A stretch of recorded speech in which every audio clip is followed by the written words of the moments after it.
वहीं पिछले साल किसानों के हालात सुधारने के लिए केंद्र सरकार ने 3 कृषि कानूनों को किसानों के बीच उतारा था। बस यह जंग उसी दिन से किसानों और केंद्र सरकार के बीच शुरू हो गई थी, जिसके बाद पीएम मोदी ने संबोधन के जरिए वापस लेने का ऐलान किया है। एक रिपोर्ट देखिए आप।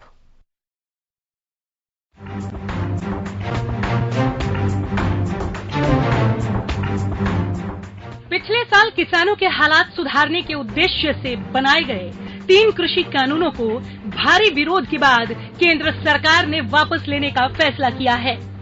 दरअसल ये जंग उसी दिन शुरू हो गई थी जिस दिन केंद्र सरकार 3 कृषि बिलों को अध्यादेश के जरिए लेकर आई थी। उस समय विपक्ष ने इस अध्यादेश का जमकर विरोध भी किया था, लेकिन विपक्ष के इस विरोध को दरकिनार कर केंद्र सरकार ने 14 सितंबर 2020 को पहली बार इन अध्यादेश को संसद में पेश किया, जिसके बाद विपक्ष के विरोध के बीच सरकार ने 17 सितंबर 2020 को लोकसभा से तीनों कृषि बिल पारित करवा लिए। उस समय विपक्षी दलों ने संसद में काफी हंगामा करते हुए इन बिलों को किसान विरोधी बताया था। हालांकि बिल को संसद से पारित होने से वे नहीं रोक सके थे। विपक्ष के हंगामे के बावजूद संसद में केंद्र सरकार कृषि बिल को पास करा चुकी थी। दरअसल ये तीनों कानून किसान उपज व्यापार एवं वाणिज्य विधेयक 2020, इसका उद्देश्य विभिन्न राज्य विधानसभाओं द्वारा गठित कृषि उपज विपणन समितियों द्वारा विनियमित मंडियों के बाहर कृषि उपज की बिक्री की अनुमति देना था।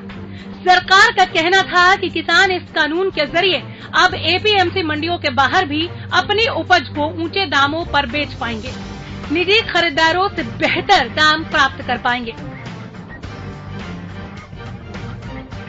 किसान मूल्य आश्वासन अनुबंध एवं कृषि सेवाएं विधेयक, इस कानून का उद्देश्य अनुबंध खेती यानी कॉन्ट्रैक्ट फार्मिंग की इजाजत देना था।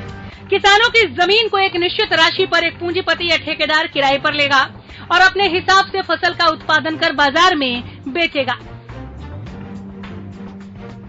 आवश्यक वस्तु विधेयक, ये कानून अनाज, दालों, आलू, प्याज और खाद्य तिलहन जैसे खाद्य पदार्थों के उत्पादन, आपूर्ति, वितरण को विनियमित करता था। यानी इस तरह के खाद्य पदार्थ आवश्यक वस्तु की सूची से बाहर करने का प्रावधान था। इसके बाद युद्ध व प्राकृतिक आपदा जैसी आपात स्थितियों को छोड़कर भंडारण की कोई सीमा नहीं रह जाती।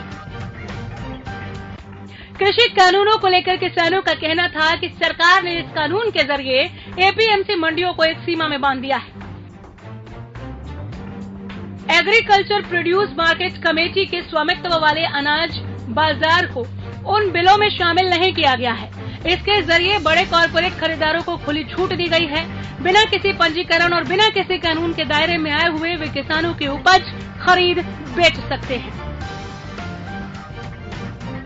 फसल की कीमत तय करने व विवाद की स्थिति का बड़ी कंपनियां लाभ उठाने का प्रयास करेंगी और छोटे किसानों के साथ समझौता नहीं करेंगी।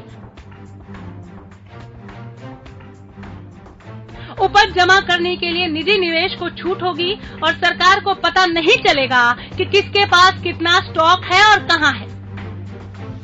आंदोलनकारी किसान संगठन केंद्र सरकार से 3 कृषि कानूनों को रद्द करने की मांग कर रहे थे और इनकी जगह किसानों के साथ बातचीत कर नए कानून लाने को कह रहे थे।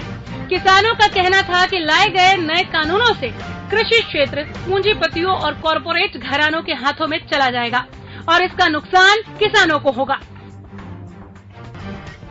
लेकिन केंद्र सरकार साफ कर चुकी थी कि किसी भी कीमत पर कृषि कानून को न तो वापस लिया जाएगा, न ही उसमें कोई फेरबदल किया जाएगा।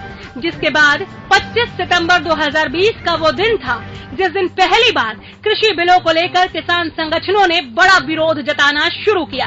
किसान संघर्ष कोऑर्डिनेशन कमेटी ने राष्ट्रव्यापी विरोध का ऐलान किया। इसके साथ ही किसान संगठनों ने दिल्ली चलो आंदोलन का आह्वान किया, लेकिन सरकार ने किसानों को रोकने के लिए भरपूर कोशिश की। पुलिस ने किसानों को दिल्ली बॉर्डर की ओर बढ़ने से रोकने के लिए वाटर कैनन और आंसू गैस छोड़ी, जिसके बाद किसान ने दिल्ली के बॉर्डर पर ही तीनों कृषि कानूनों के खिलाफ आंदोलन शुरू कर दिया। वहीं किसानों के विरोध को देखते हुए केंद्र सरकार ने किसानों के साथ बातचीत कर हल निकालने की लगातार कोशिश की। इस दौरान केंद्र सरकार के मंत्रियों और किसानों के बीच कई दौर की बैठकें हुई, लेकिन नतीजा कुछ नहीं निकल पाया। इसी बीच सरकार और किसान नेताओं के बीच आरोपों का दौर भी जारी रहा है, लेकिन किसान अपनी मांगों पर अड़े रहे। किसानों के 1 साल के संघर्ष के बाद आखिरकार पीएम मोदी ने तीनों कृषि कानूनों को वापस लेने का ऐलान कर दिया। हालांकि पीएम मोदी ने कहा कि उनकी सरकार किसानों के हित के लिए आगे काम करती रहेगी। Bureau report, Haryana news.